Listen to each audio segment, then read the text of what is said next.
Buenos días, tardes o noches según es el momento en que están viendo este video. Bienvenidos una vez más a la clase de taller de lectura y redacción. Ya me conocen, soy el profesor Guillermo Peña Redondo. Y en esta ocasión vamos a empezar con nuestro tercer momento. Vamos a empezar con el tema 1. La lectura 1 del bloque 3 de ese tercer momento. Bloque 5, momento 3, lectura 1, el cual habla acerca de lo que viene siendo la exposición oral. Ok, empezando con el tema. ¿Qué es una exposición en sí, en general?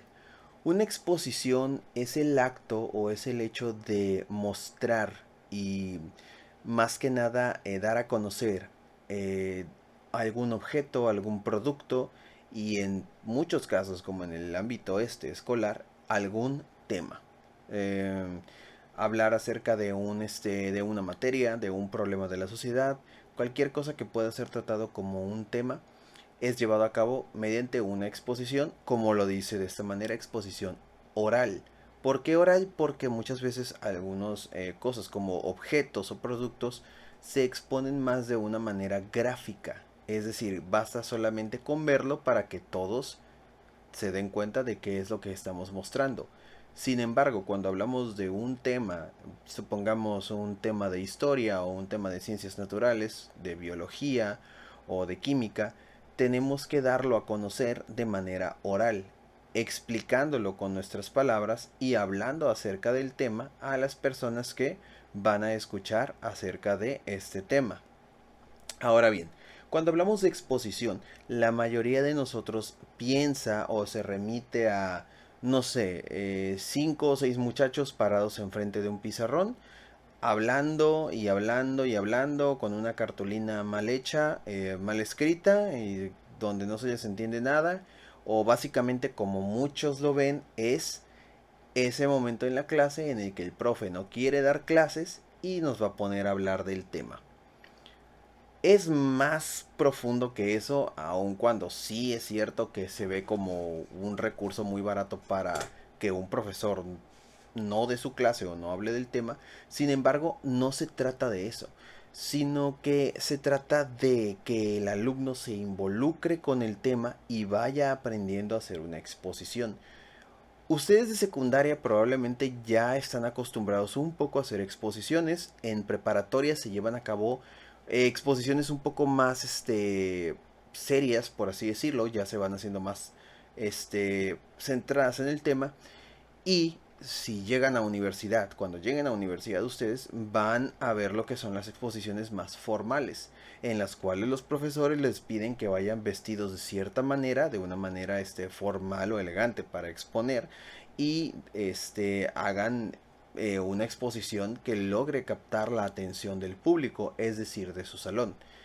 Esto se va a hacer más común conforme vayan avanzando ustedes en su vida académica y se hace con la idea de que ustedes vayan teniendo esta pericia o este conocimiento para hablar de un tema que es importante para ustedes, a la par de perderle el miedo a hablar en público, el cual si viene siendo un problema o un grave problema para muchos que no están acostumbrados a hablar de tal o cual tema en público.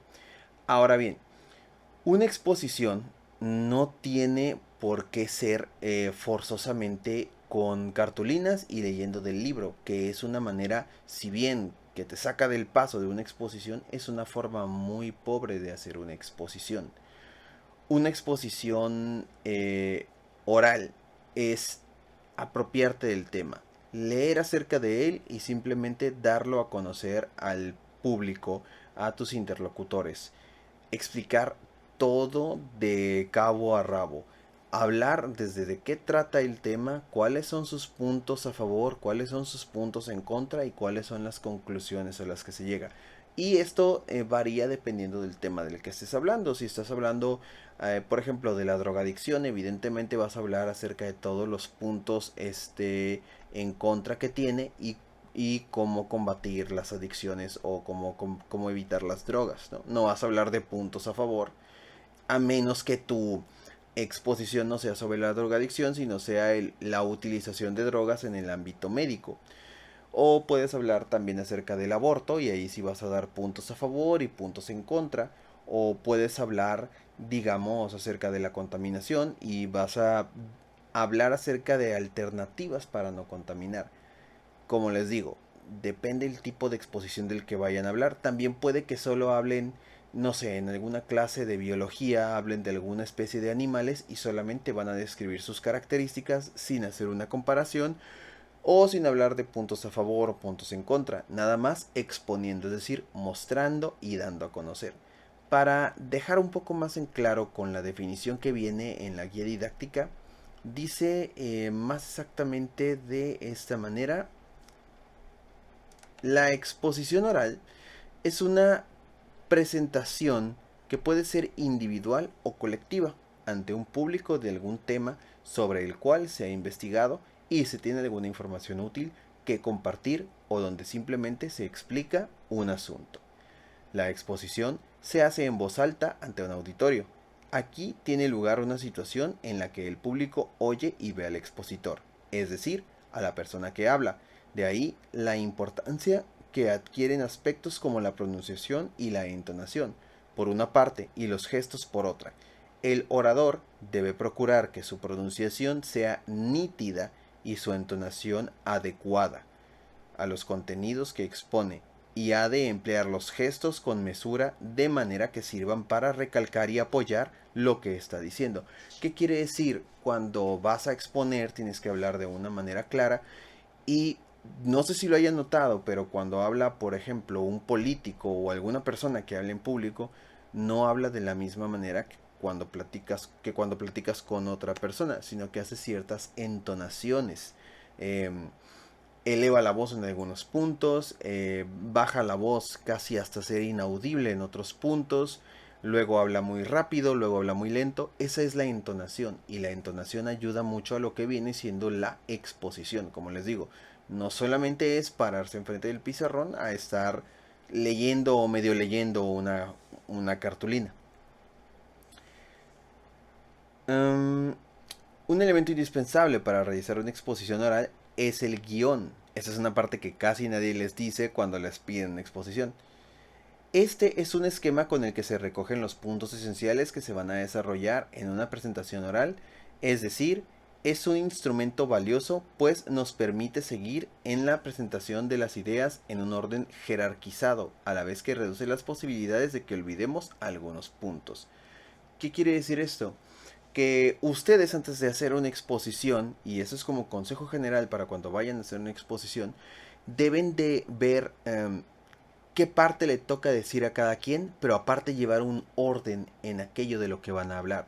Por ejemplo, si vamos a hablar acerca de contaminación, primero vamos a hablar de qué es la contaminación, luego vamos a hablar acerca de los tipos de contaminación, luego vamos a hablar de cómo afecta esta contaminación el medio ambiente, finalmente las alternativas de la contaminación, que es el reciclaje, y para concluir lo que viene siendo los aspectos positivos del reciclaje.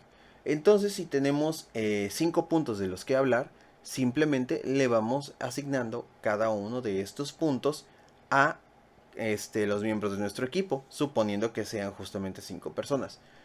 Pero se ve muy desordenado que, por ejemplo, habla primero uno y luego quiere hablar otro y luego no saben quién sigue, luego el de las conclusiones habla primero porque ya tiene lista su parte, pero el que sigue, que es el de las alternativas de la contaminación, no estudió nada y no tiene nada listo.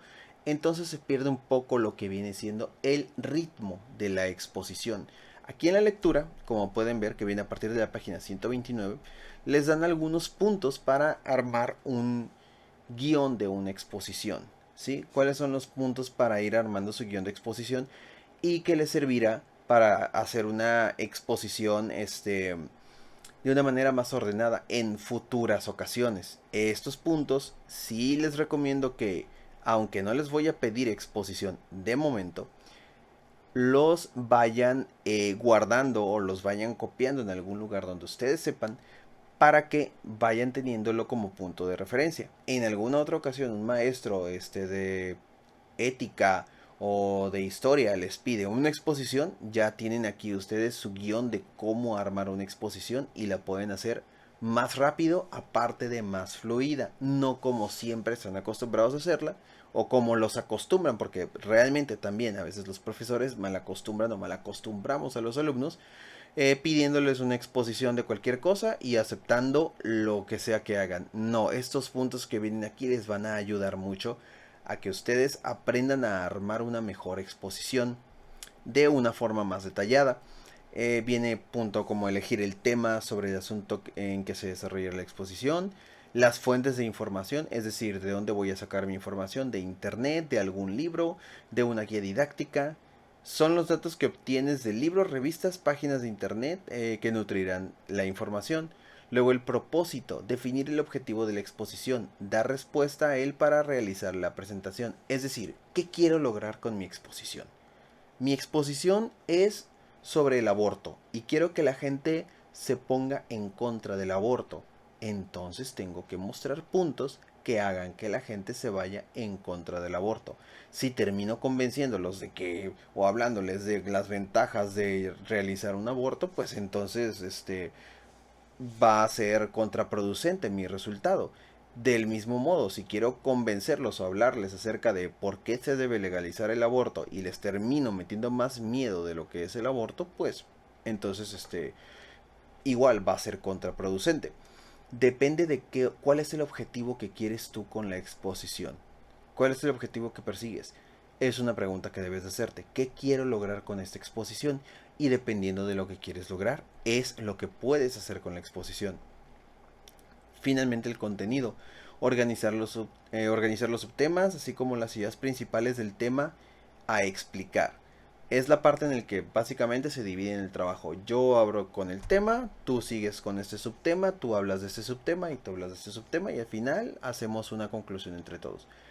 Es simplemente repartir el trabajo en el caso de que les toque en equipo. Ya si les toca una exposición de manera individual, porque en la universidad van a hacer exposiciones de manera individual, ustedes van a tener que ver cómo repartir el tema y qué es lo que van a decir primero y qué es lo que van a decir después. Para eso ustedes deben de ayudarse de unas, no tengo ahorita por aquí en el escritorio, unas fichitas, unas hojitas un poco de un tamaño más o menos grandecito. Son como la tercera parte de una hoja de cuaderno.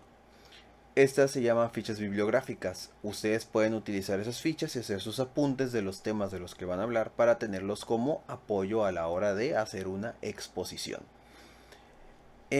Después de esto vienen pautas para realizar una exposición oral.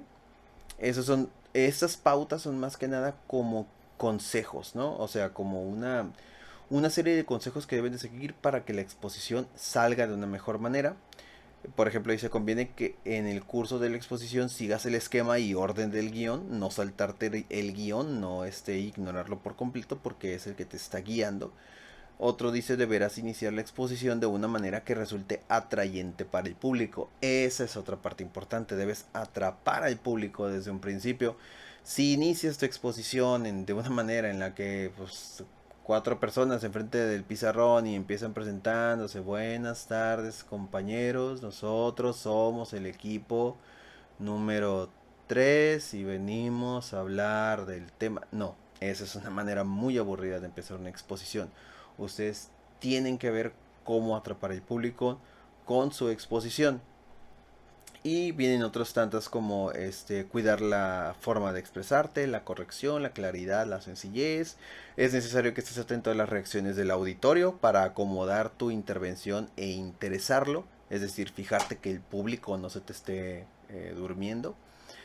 Y finalizar la intervención retomando la línea principal de la exposición. En fin, todo esto que viene aquí lo voy a seleccionar. Todos estos son más que nada consejos que se les dan a ustedes para que vayan mejorando en su realización de exposición. No siempre va a salir bien a la primera.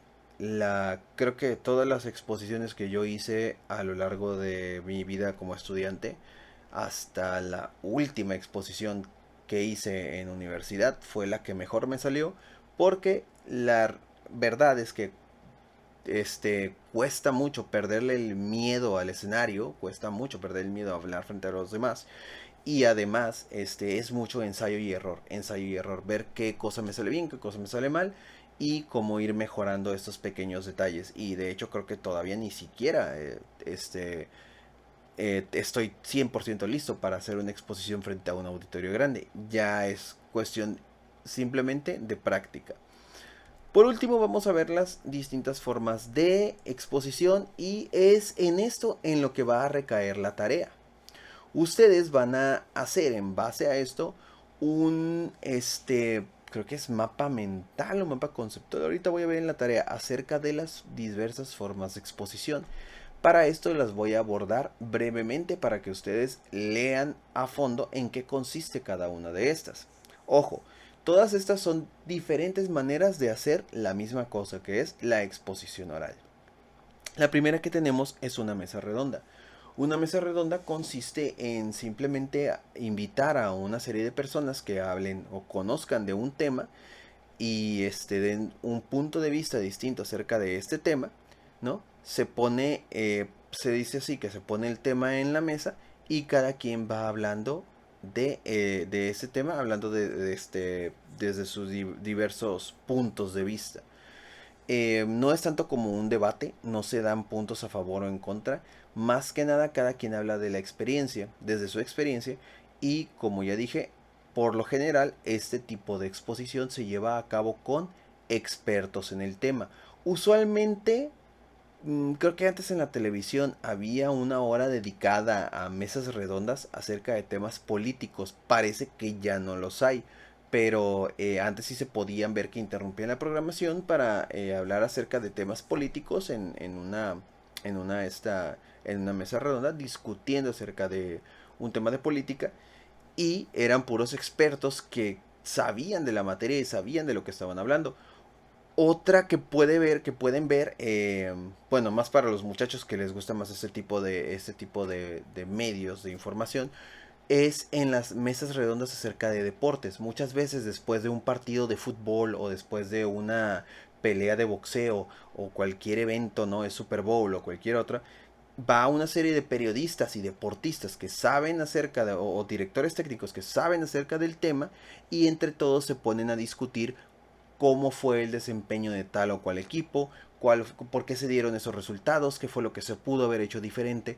Todos son expertos en el tema, se congregan alrededor de una mesa redonda y dan cada quien su punto de vista respecto a esto.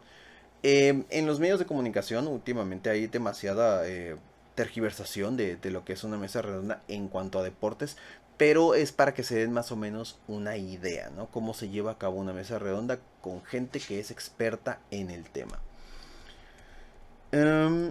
La siguiente, bueno, de hecho aquí tenemos la imagen de cómo viene siendo más o menos una mesa redonda con estas figuras grises que están todos alrededor de una mesa, ¿no?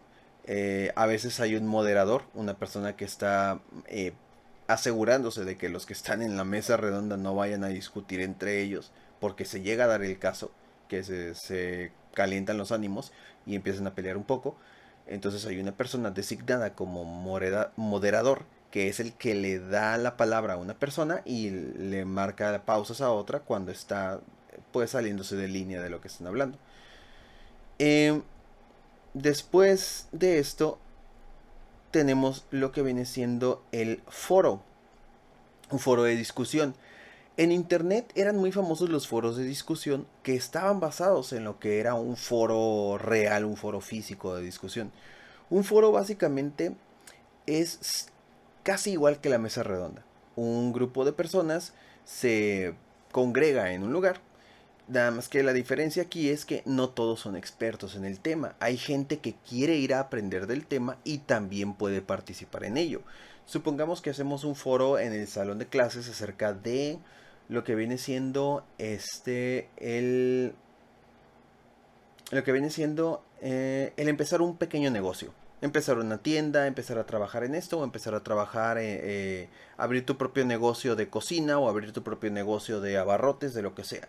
Entonces, invitamos a gente que sabe del tema, algunos tienen en su familia tienen tienda o tienen un negocio, conocen a alguien que tiene un negocio, y al mismo tiempo van personas que han intentado abrir un negocio, que están empezando a abrir un negocio, y personas que quieren saber sobre cómo abrir un negocio. El foro se lleva a cabo de la siguiente manera.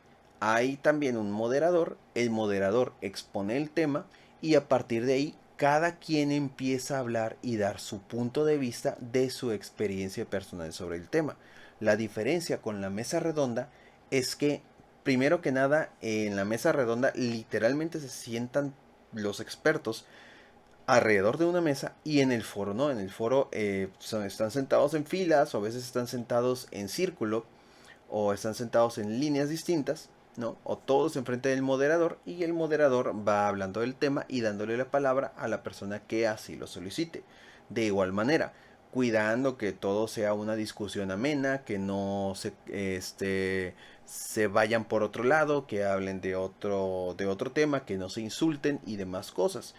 Aquí puede haber puntos a favor, puntos en contra, preguntas de gente que no sabe y que quiere aprender más del tema, experiencias personales de otras personas, y es más que nada una manera de exponer un tema involucrándote un poco más en lo que viene siendo este tema. ¿Ok? Aquí vienen algunas reglas que les explican el desarrollo del foro, cómo llevar a cabo un foro, cómo convivir sanamente en un foro. Y finalmente tenemos el debate. Creo que la mayoría ya estará acostumbrado a saber lo que es un debate.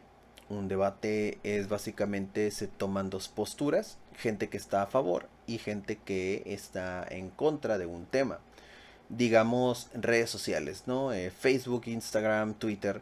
Y hay gente que está a favor de las redes sociales y las ve como una ventaja por encima de otras cosas. Y hay gente que está en contra de ellos y las ve como una distracción. Entonces, en este caso, igualmente, existe otra vez la figura del moderador, y el moderador va a moderar la participación de ambos equipos. La idea es que cada quien va a estar dando argumentos para convencer a un público acerca de su postura. Si hablamos de redes sociales, va a haber un equipo que va a estar tratando de convencer al público de que las redes sociales son algo bueno, y va a haber un equipo que va a estar tratando de convencer a la gente, al público, de que las redes sociales son algo malo. Es uno de los tipos de exposición más polémico, porque aquí ya directamente se llega a ver exposición de argumentos y contraargumentos, hablando de los puntos a favor, de los puntos en contra. Es donde creo que más importante es la presencia del moderador, y es una confrontación directa. Mientras que en la mesa redonda solo y en el foro solamente es un cúmulo de experiencias o un cúmulo de opiniones, ¿no? Una acumulación de opiniones acerca de distintos temas. En el debate ya entra más en lo que viene siendo la discusión, ya viene entrando más lo que es lo que es la confrontación directa, convencer al público de que mi postura es la correcta y tener bien listos tus argumentos, por si te tiran un contraargumento, poder contrarrestar ese contraargumento de manera rápida y de manera eficaz. Es una de las formas de exposición también más ágiles que puede haber, porque se empiezan a contestar y a contestar y a decir y a contestar de una manera este, extremadamente fugaz. Entonces, esos son los tres tipos de exposición que estamos revisando. Creo que son todos los que hay. Sí, aquí igual algunas sugerencias y algunas pautas a seguir para llevar a cabo su debate. Lamentablemente no estamos en un escenario presencial en el que podamos llevar a cabo todos esos tipos de exposición, pero les iba a hablar de esto, que es la tarea. La tarea va a consistir, como dice aquí: usa las diferentes formas de expresión oral atendiendo las características y estructuras de los textos orales. Lee con atención la lectura 1, exposición oral, y resume su contenido en un cuadro sinóptico. Puedes hacerlo en hoja blanca o en el ordenador de Word de tu computadora. Dice también: te recuerdo que al inicio del semestre aprendiste cuáles son los textos funcionales escolares. Entre ellos se encontraban el cuadro sinóptico. De hecho sí fue al inicio del semestre.